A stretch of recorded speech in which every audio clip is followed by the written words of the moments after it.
We all know sometimes I may be trouble. Makes you wish you were born in another time and space. Ooh, I'll be loving you forever. Oh my gosh. Yeah, I had to listen to Stevie Wonder this morning. I know that they voted Endless Love like the greatest love song of all time by Diana Ross and Lionel Richie. And while that is one of my favorites, I will say As by Stevie Wonder is just all that. And so I'm sending that out to each and every one of you on this Valentine's Day. Happy Valentine's Day, my loves. And I am just it just moves me. You know how things just move you?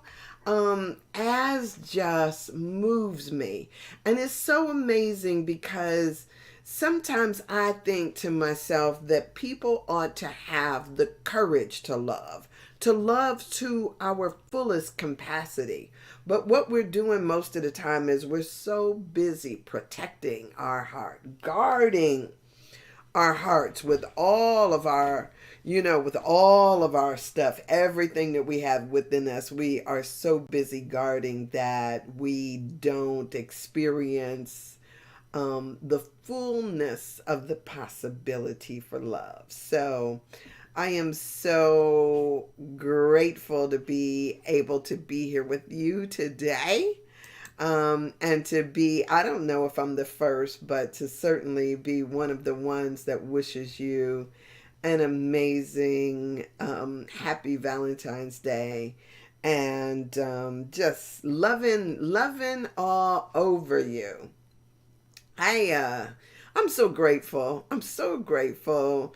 I know that one of the things that I've been told is gratitude is just this amazing energy to be in, and it just draws to you more things for one to be grateful for.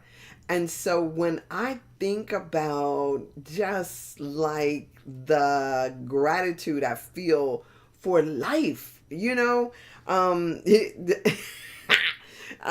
this idea that I should have been born at, some other time or in another place or in another body or being, I couldn't be. God knew exactly where He wanted me to be placed. And so to be here with you now, and whatever this means, whatever is going on, I trust the process, and I hope that you do too. I trust that that we are exactly where we are supposed to be, and with the things happening that are supposed to happen. Not just accidents in this universe, right? That all of this stuff is just juicy good. It's good and it's right on time. It is as it is supposed to be, and all of that is good. Okay, so I had a number of things going on this morning. My dogs are so cute sometimes. My the girl dog, the older one, she's got to be 15 or so now. Um, so many of you guys, this is a detour. This is a detour. I'm just letting you know. This is not necessarily where I'm going today. Just I do this recount. Last night, they woke me up 3:52 because she had gotten tangled in a cord, and I'm sitting here working with the cord now. So I was awakened at 3:52 and then tried my best to get back to sleep because I need my sleep. Y'all just don't know. Tried my best to get back to sleep, and whatever. I got up and did my meditation, and so it's been a interesting, wonderful morning, and and so then the newest little dog, the smallest one, is about maybe 5 pounds, maybe 6. My 15-year-old dog is in heat because when I got her, the woman who blessed me with her, I'll say it that way, the woman who blessed me with her had never gotten anything really done to her, and so she's 15 and in heat again. Too old to be considering having puppies or anything like that. But this little boy dog, oh my God. You would think that they were running around like a choo-choo train because he can't keep his face out of it. And he is just the height to reach her. And so it's like she can't move without him sticking his face in there. So I had got these little dog things to kind of try to keep him at bay. And that is amazing. But it is when and she's deaf. So when she's asleep, he sits there and barks at her like, hey, wake up. I need to taste you. Wake up. I need to do whatever. And she is just oblivious to him when she is asleep. So it has been an amusing few days, and it just is. My life sometimes is comical. So yay me, right? Yay me. I've got so much to amuse me. So I'm hoping, and I wish this kind of amusement for everybody, right? That you find the humor in it instead of bemoaning it, begrudging it, thinking that it should be some other way than how it is. Life is so much better when you can just go with the flow, roll with the punches, and treat it like it is all good. So I don't know about you, but I'm just fabulous. And I am anticipating more fabulousness throughout the day. I've got so many things going on and in my mind. And would you believe that I'm excited about just what is to come? And I hope that you find that same level of excitement in your day. Now, let me tarry in another section for a minute, right? Because I want to this As song by Stevie Wonder is just an amazing. How do I want to say it? Sometimes when they've been talking about love songs this week, this woman was talking about how,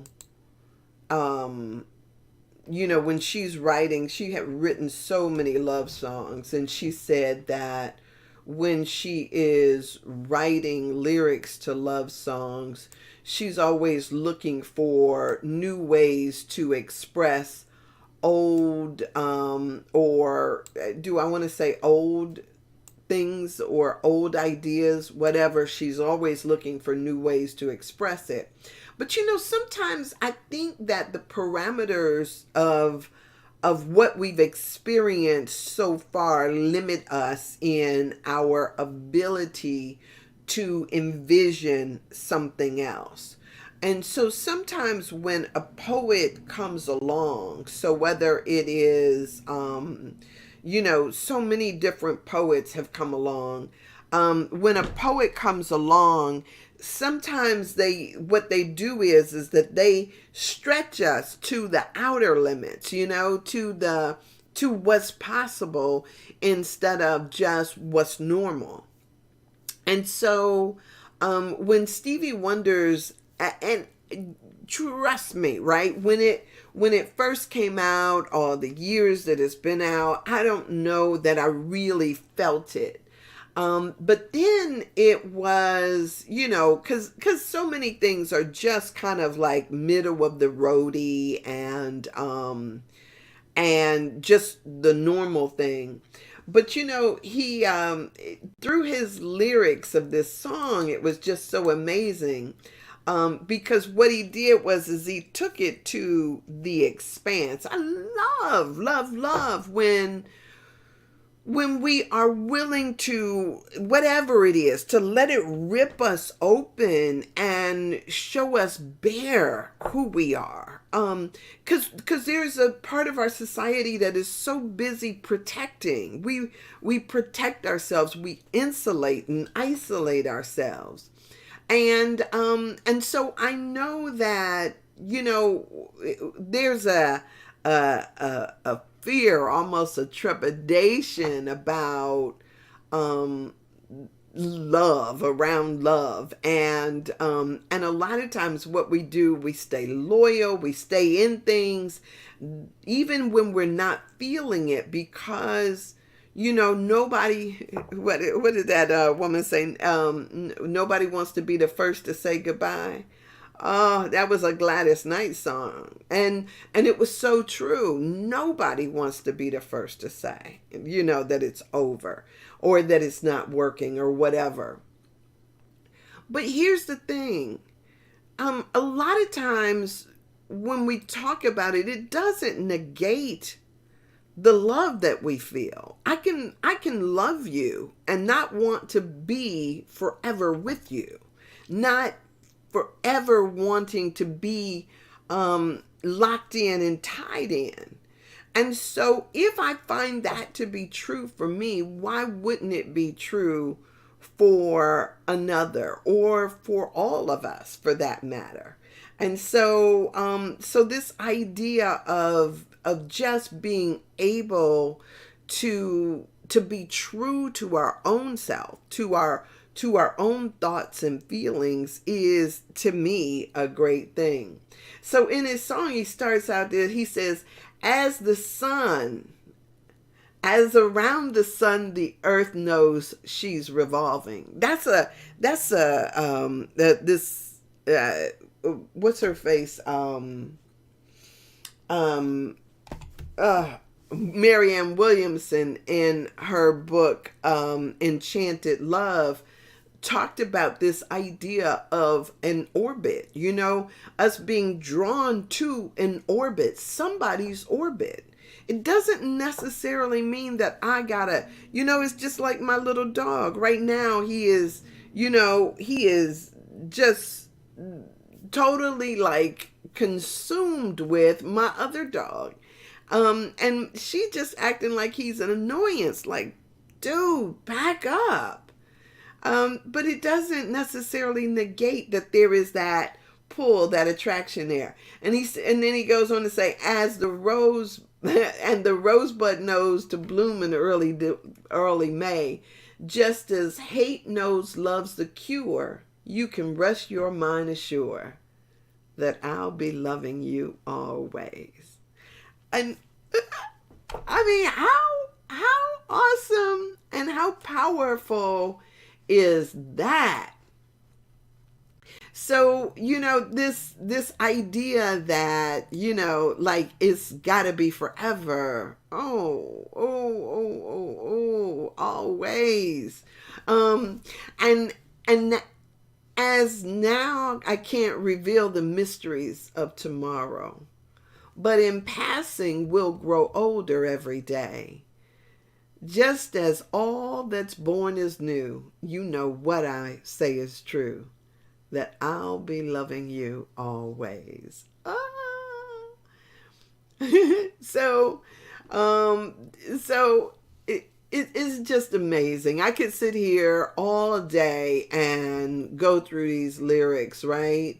Did you know that true love asks for nothing?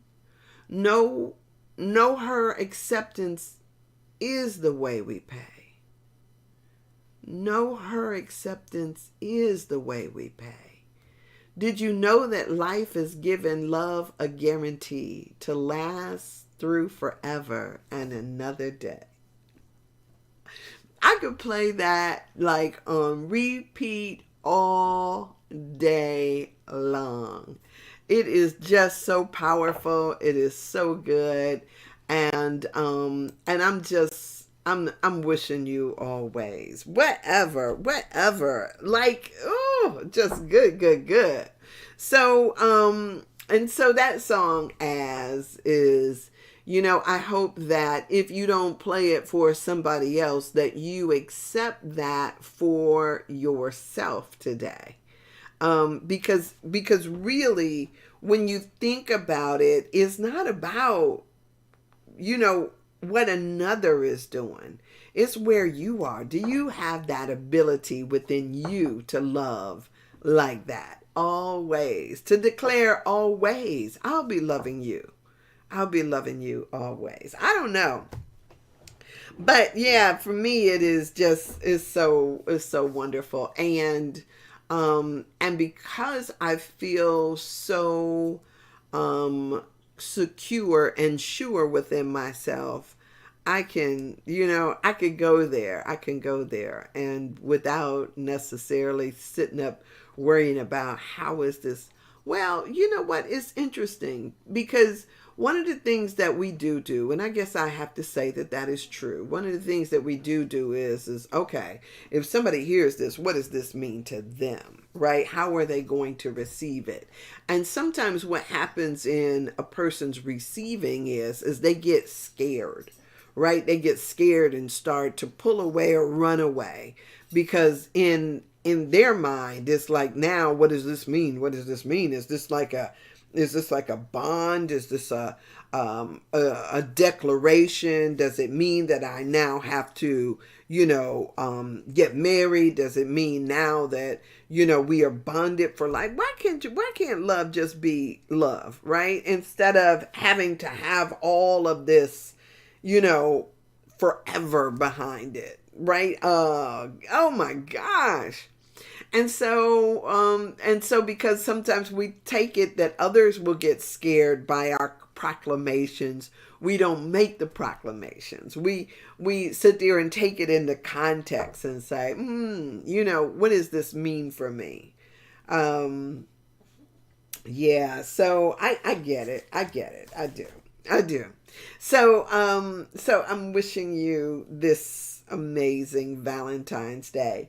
And I know many of you are, because I got my first text this morning. Well, actually, I got it last night, but I got one early this morning during my meditation. And I know that many of you are probably, sending out your Valentine's greetings and spreading love and happiness, all of that stuff. Love and happiness.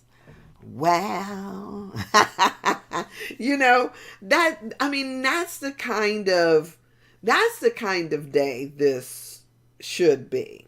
One that is just filled with love and happiness. Oh, just good. So I'm going to share with you the reading for today. And the reading for today out of the Science of Mind magazine, which I do every single day. And, these were written by Reverend Raymond Anderson. Very different feel from the last time he did these daily guides. I mean, the last time when he did them, they were just so raw and so good with emotion and truth. And this time it seems almost like a, what do I want to say?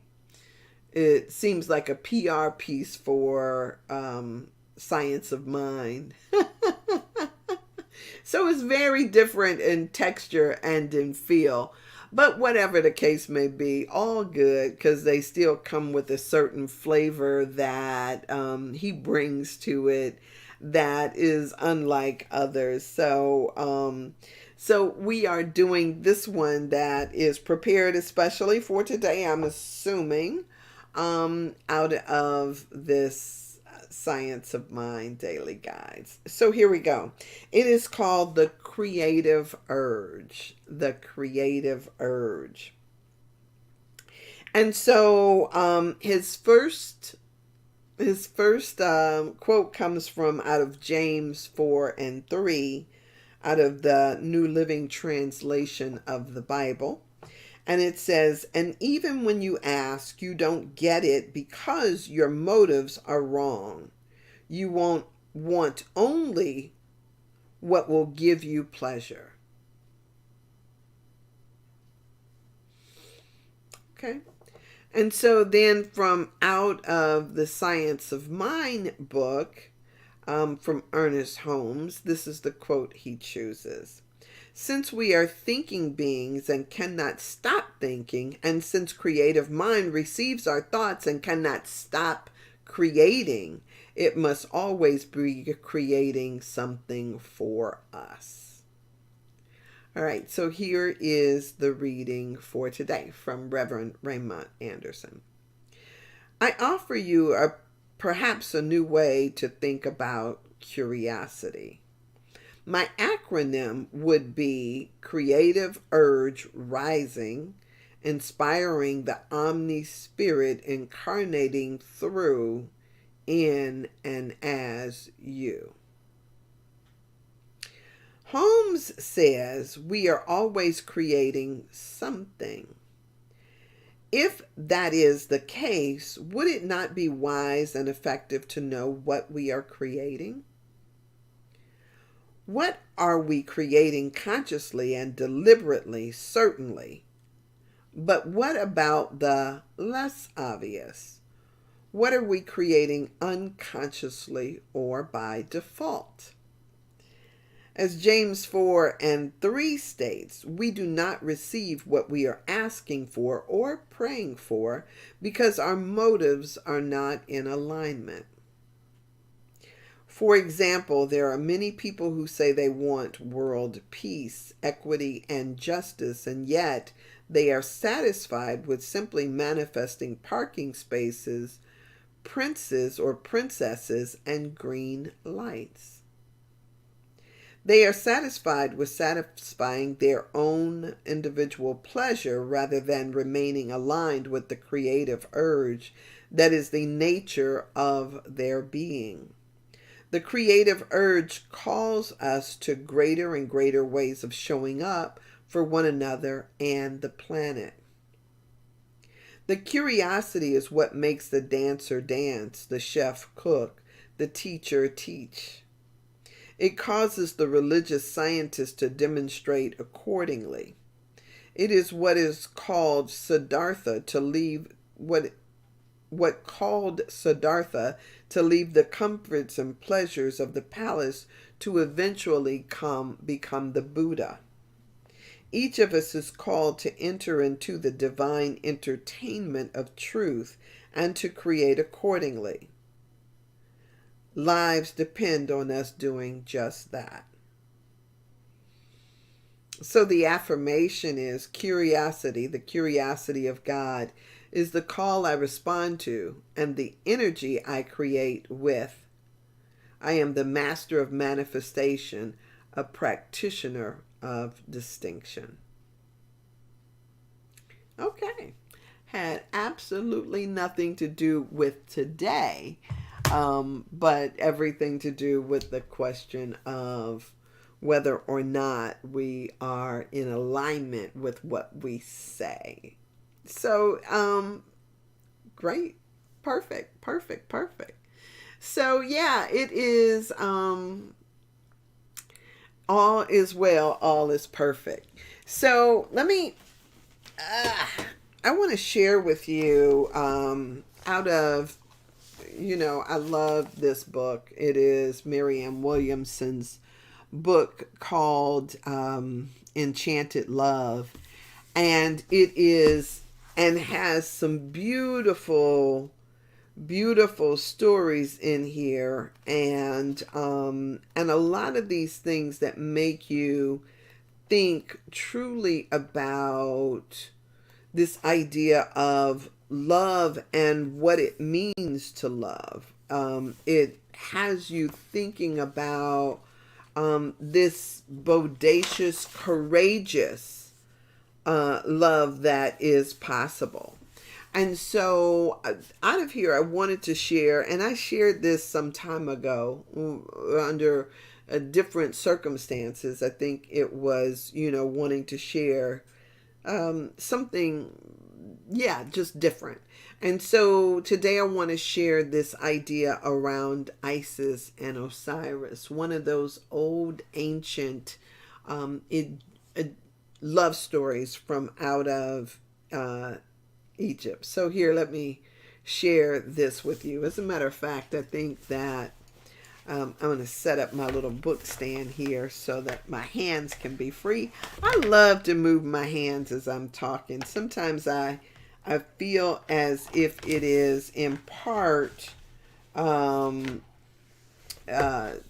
just the way that I communicate. It is powerful for me.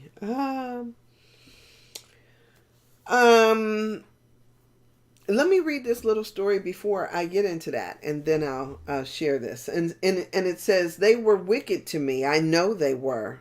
They wanted to kill me. I know they did. They think I'm bad. I know they do. And your eyes are even harder to bear. Do you pity me? No. Do you laugh at me? No. Do you scoff at me? No. I looked at you. Now relax, you said. The past is over. It was just a dream. My love is here with you, and my arms are the door. Just be with me now. There is nothing else." Beautiful, beautiful, beautiful. All right, so here's what she wrote. She wrote, "From ancient Egypt, there emerged one of the greatest love stories in the world, the romance between the goddess Isis and her brother Osiris. When their wicked brother Seth killed Osiris in a jealous rage, Isis drew upon her mystical power the strength of her divine love to bring Osiris back from the dead. That is the power inherent in love, to awaken the beloved from the state of the physically dead." Let me read that over again, because I want you to, there's a part of me that really wants you to receive this. She says, "This is the inherent power in love, to awaken the beloved from the state of the physically dead." Y'all, we know so many people that are physically numb right now. Numb because of their estimation of what they should have, what they should be feeling. This whole idea, this holiday, this day can be stressful to some just by virtue of it, of people making it seem like it should be so woo-woo. And so when you think about how some people just around this time have such a struggle because they feel like they are left out of something. That's one of the reasons why I think we have to take this idea of love strictly out of the realm of romance. And, I love the word democratize love. What does it mean to democratize love? It means to make it available for all, because it is. It is the truth of our being. And so when we get to the point where we stop seeing it as something I just share with one other special person, and know that love is not what we do, but what we are. And if we show up in who we are, and just let that be, ooh. Oh my goodness. I tell you, it's so good to me. So on the night of their reunion, after she brings him back from the state of the physically dead, on the night of their reunion, celebrating the resurrection of their romance, Isis and Osiris made love and conceived a wondrous child. Seth, as one would imagine, went bonkers. Now, he thought, I must kill Osiris again, yet this time I will chop him into many pieces so that my sister will never be able to put him back together again. Humpty Dumpty sat on a wall. Humpty Dumpty had a great fall. All the king's horses and all the king's men couldn't put Humpty together again. So what he was going to do was chop them up into little pieces and scatter the pieces about. So Seth then murdered Osiris again, and this time dismembered him and scattered the pieces of his brother's body throughout the various regions of Egypt. Only Osiris's penis, and she says, and it's interesting to note, went elsewhere, swallowed up by an alligator and sunk to the bottom of the Nile. Time fulfilled itself. I love that word. Time fulfilled itself, and Isis gave birth, now holding in her arms the divine child Horus. Seth, still on a rampage, sought to kill them both. Now, wait a minute. So this might be some folks' feelings right now. You're looking at your beloved and saying, why not me? Why her and why not me? Right? There are so many things that go on around this time that people sit and ask themselves all types of questions. You are enough, right? And I want to, there's a part of me that wants to go back to those lyrics of As, to really, to just, you are not wrong. You are, and sometimes what we do is we want to get into something that is not right for us. I share often on here about the things that I have gone through and been in relationship that, say for instance, I was in a relationship, however you want to say it, we were in each other's orbit for 15, 20 years. And on the other side of that, I was thinking to myself, oh my God, I'm so glad that we never took it to marriage, or we never got to the point where we wanted to do this on a contractual basis and make it permanent or make it forever. It is such a blessing that I never did that with that particular person. And so sometimes, we don't have sense enough in the first place, because a lot of times it just like I was talking about at the beginning of this thing, where I talked about my two dogs. Sometimes it is just that. It's the pull that is there, but it's not necessarily what is for your highest and best. And so when I think about, I dodged that bullet, but we can't see that until we do. And so Seth, this angry brother, was still on a rampage. I got to go back into this because I digress, right? But Seth was still on a rampage. This is the story of Isis and Osiris. Seth, still on a rampage, sought to kill the baby Isis and the child Horus that was fathered by Osiris. Worried that their traveling together made the child an easier target, she says, Isis sought a surrogate mother to take care of her son. But not just any mother would do. Only a goddess could provide divine milk with which to suckle a holy child. So when you think about this, when you think about this, they had to find another goddess, which is, okay. As a goddess, you would have access to other goddesses, I suppose.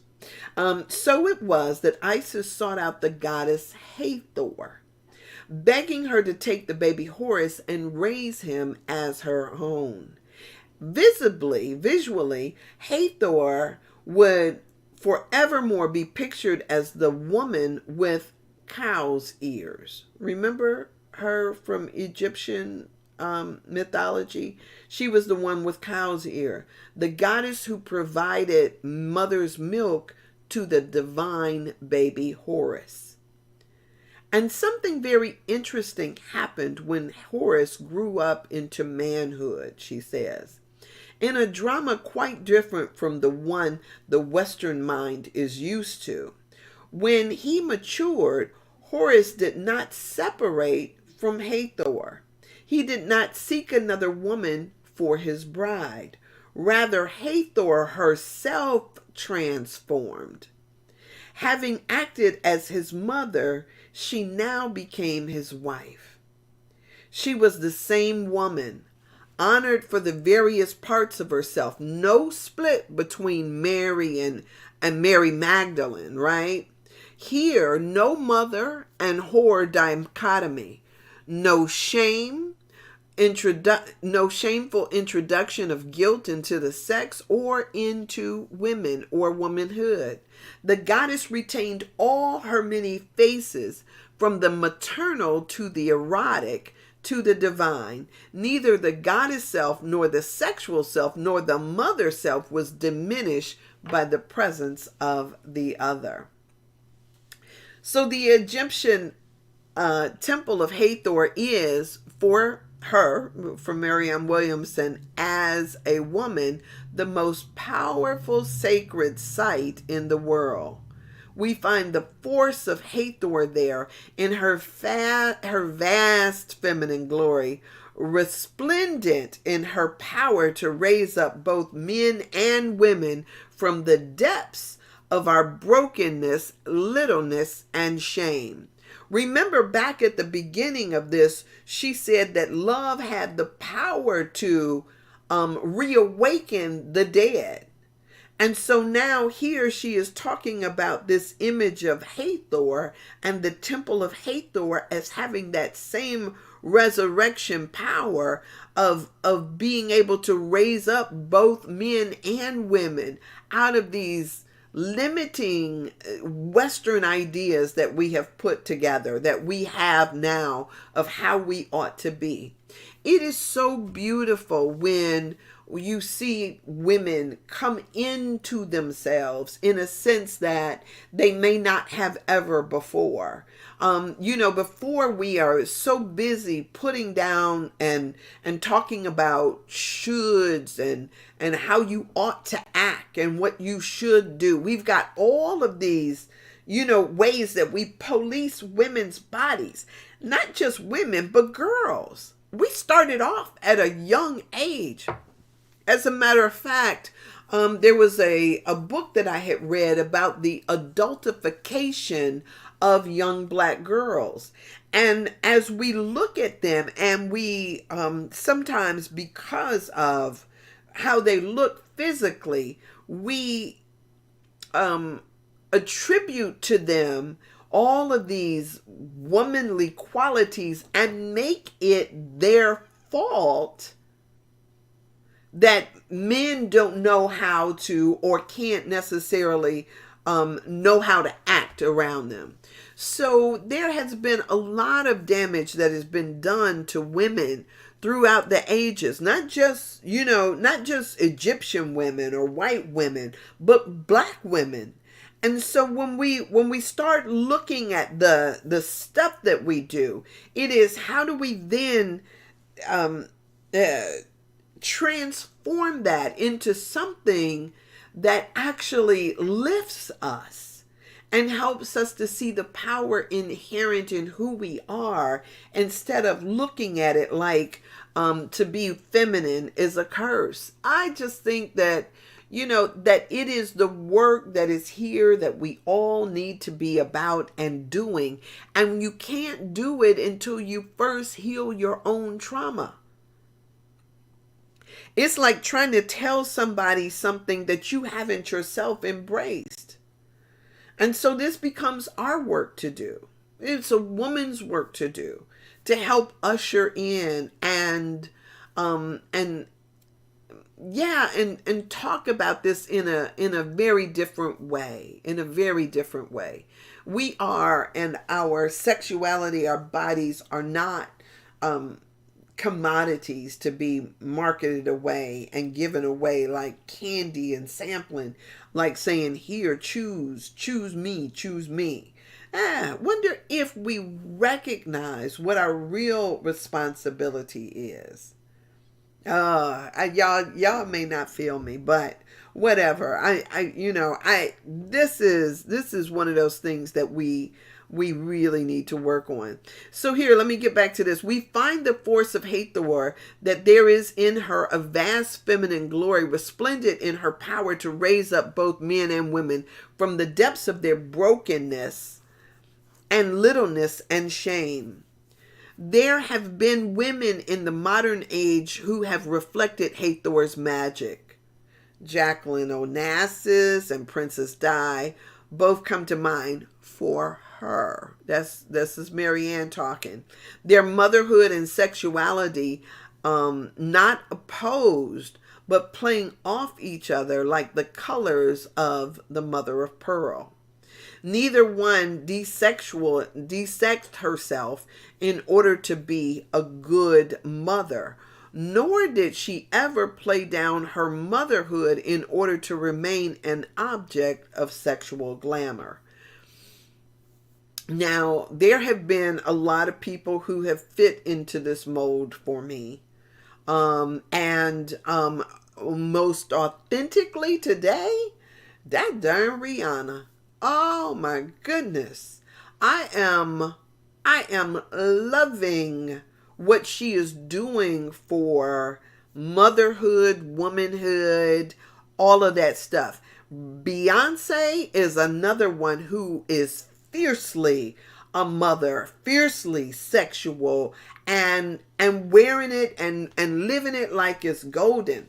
We have images of people. Megan is doing it.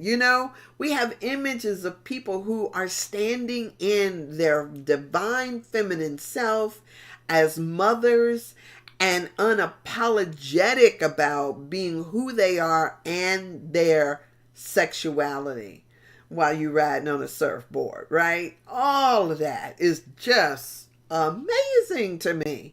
And it's like something that we should be embracing and celebrating. But here you will find people who, just like in days of old, who will sit there and think that somehow this is a threat to men and a threat to the way things are. So be it, right? So be it. So, both fuse the two so easily that has to remind oneself that before them, motherhood had come to mean, for generations of American women at least, less sexy hair, less sexy clothes, less sexy self, and in addition to the sexual glamour and almost fierce devotion to their children, both women held almost an otherworldly sway over the hearts and minds of millions. Hathor, she goes on to say, did not have to make a choice between essential aspects of her total self, and neither should mere mortals. For none of us are mere mortals. The gods and the goddesses are alive in all of us, to the extent in which we are alive in them. I love that. I love it. I love it. And so when you think about it from that standpoint of view, sometimes what we have to do is we have to accept and embrace this for ourselves. And in doing so, I think that what we do is we serve notice to the world that we will not go back. It's always interesting to me too, the numbers of young people who have certain ideas about, whether it's motherhood or aging or whatever. One of the things that I know we talk about now is like, you know how they'll say 30 is the new 20, or 50 is the new 40, or whatever it is. Fact of the matter is, though, it's not quite true. The fact of the matter is that one of the things that is steadily happening to us is this thing called weathering. And even though we may in our mindsets not be aging or wearing our age around like older people might, and it just depends. It just depends, because some folks will, I still get people who try to talk about age appropriateness. I mean, and it's not just with children. They want to talk about age appropriateness with somebody who's in their 50s or whatever. The heck with all of that, right? Being who you are and being true to what it is that drives you, what it is that you desire for yourself, is a powerful thing. So the heck with all of this thing about other people's opinions of how you live your life. It is getting to a place of acceptance for yourself. Who is it that you desire to be? How is it that you desire to move in the world? So if you decide all of a sudden, I got a girlfriend who a couple of girlfriends who I celebrate over 50, who are now doing bodybuilding, and I mean, killing it, killing it, coming out and, with their muscles all ripped and, just bearing it and doing it right at over 50. And who knows, right? And so whatever decisions you make for yourself, I mean, that's on you. If you decide and here's what we do, because sometimes it's what our mothers did, our parents did. We just sit back and we let life like go, instead of making a decision to say, my little thing is when I think about this, taking the bull by the horns, it's like I'm gonna wrestle this bad boy. Because I'm not going down like that. So some people will sit back and because that's what they've always seen, will sit back on the couch and do nothing. But that doesn't have to be you. It's a choice that you make, that you can make. Yeah, instead of saying, "Oh, but I'm a grandma now." So what? We get to make choices about who we're to be and what we model for others.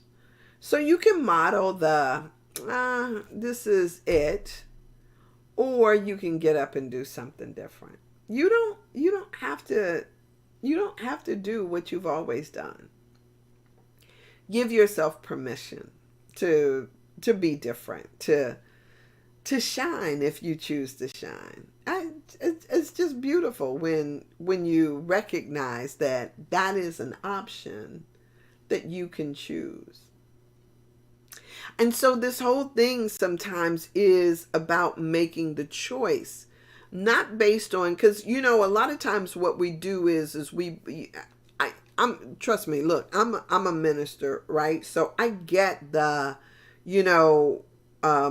type of thing that wants to kind of get people in doing a particular thing, whatever that might mean, right? I get that. But wonder if you decided that I can be just like me, I can be spiritual and still be true to myself. I could be like Mary Magdalene. I could be like Hathor. I could be my divine feminine self and still be. It is not, they are not opposed to one another. It is both and. And you know what? And it's so interesting because one of the things that I did myself is I had to ask questions about this because I needed to understand how it is that I can have all of this, whether it is this love of God and spirit and what I do, as well as the divine feminine sexual self that I am. How is it possible that all of this exists in me and it not be a contradiction? And what I found out is that the contradiction doesn't lie in me. It lies in other people's opinions, which are not a part of me. And so I can either choose to pay attention to other people's opinions, or I can choose to live my life as I do. And I guess you know what I've chosen. We all get to make a choice in who we are to be. Sometimes we think that, well, I've got no choice but to be, as if we've got to do what's always been done. Well, hello.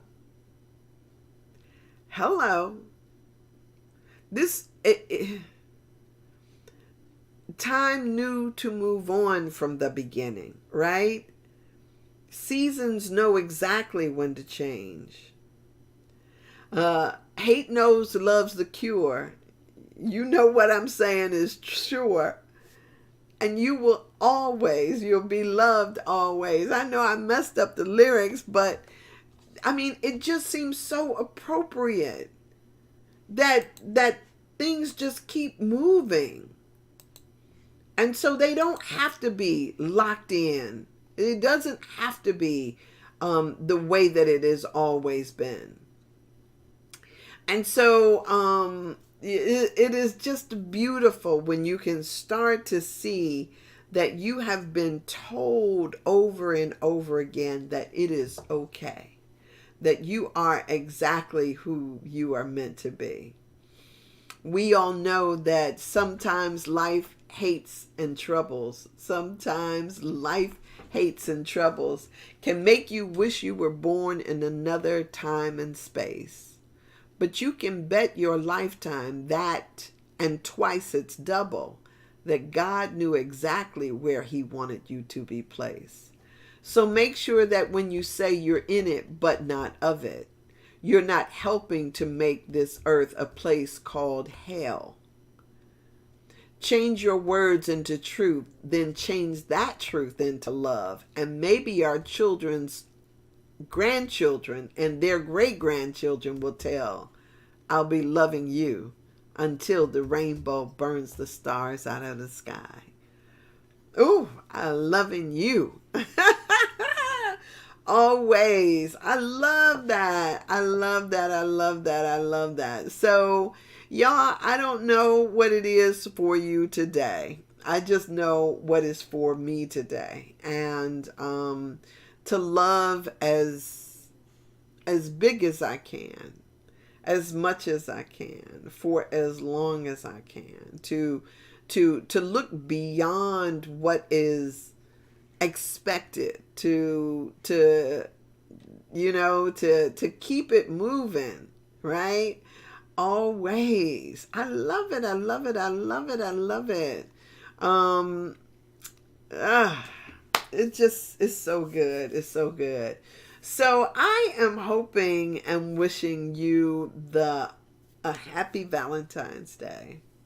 I am hoping for you all the love that you can encompass, all the love that you can bring up inside of yourself. I'm hoping for you that, that it'll just it'll break you open, that it'll just, keep pouring out and being the way that you move in the world. I'm so grateful, and I'm just so like loving all of this.